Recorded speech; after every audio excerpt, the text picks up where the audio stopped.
Dan Wilson's Mariners are a den of thieves so far this season.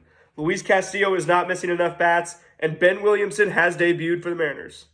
Welcome to the Dom Skiing Channel, your one-stop shop for the Mariners storylines on Seattle's minds.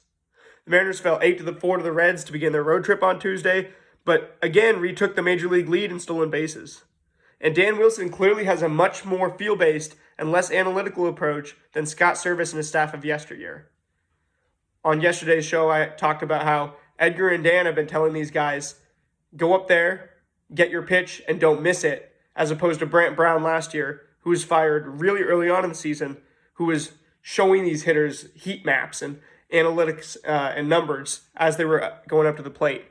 And clearly that wasn't going to work out. These guys just can't process that, at these breakneck speeds.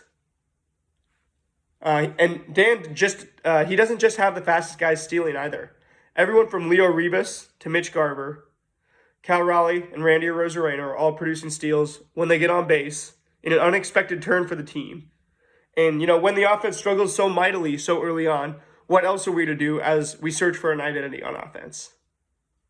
On the bullpen end, Gregory Santos was optioned today after walking in another run yesterday.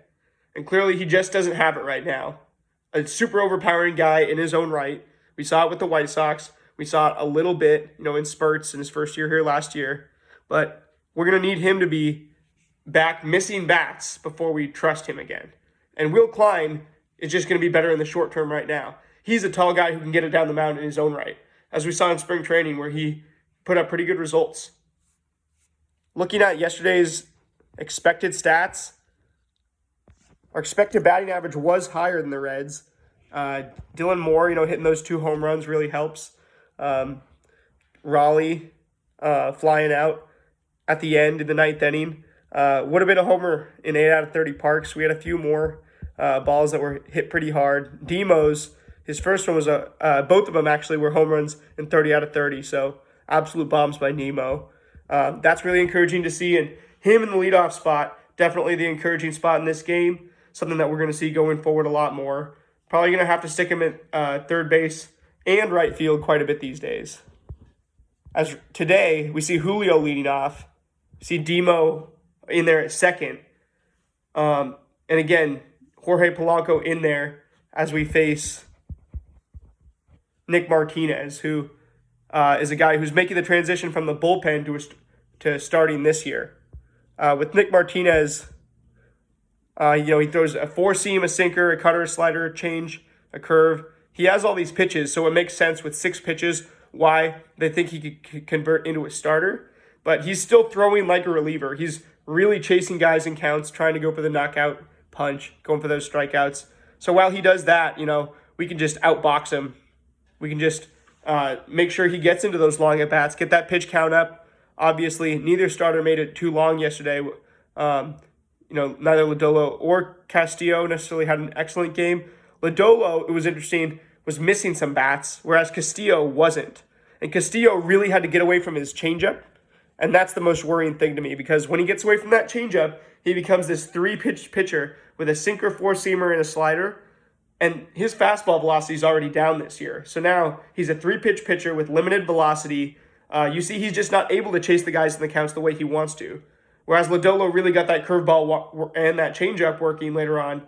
One of the best curveballs in the majors, and he was, getting a lot more whiffs than he has even at any point so far this season.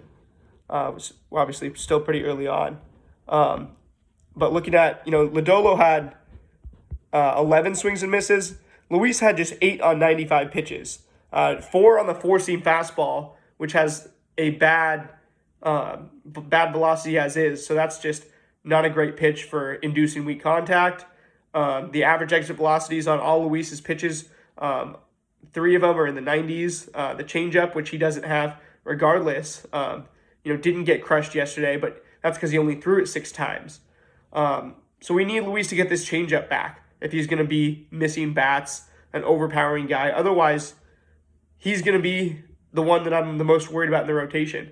Bryce Miller and Brian Wu look like they are taking the next step and are going to be top 30 starting pitchers in the MLB this year. I need to see the same from Luis. so that he can stay in that top 30 and not sink further than he already has. Right now, I'd say he's still in that 20 to 30 range because we have to believe that he's going to recapture it as he has the past few years. Hopefully, as the summer comes, that velocity heats up and that changeup starts working again. But I don't have anything to tell you that changeup's going to start working again. It's kind of been sporadic, and then it takes him a while to get it back, sometimes even an IL stint. Going over to the other side, and Gregory Santos, by the way, 0 whiffs on 26 pitches. He really doesn't have it. Average exit velocity, 102.8. The stats show he's getting crushed. Then moving on to Nick Lodolo, getting 11 whiffs on our lineup on just 90 pitches.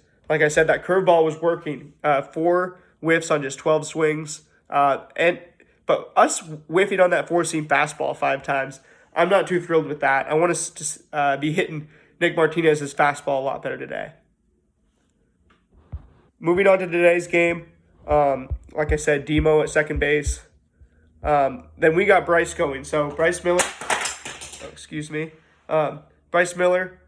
starting to really come into his own, really over the past 2 years. And we're going to see today, if he can keep this Reds lineup off balance.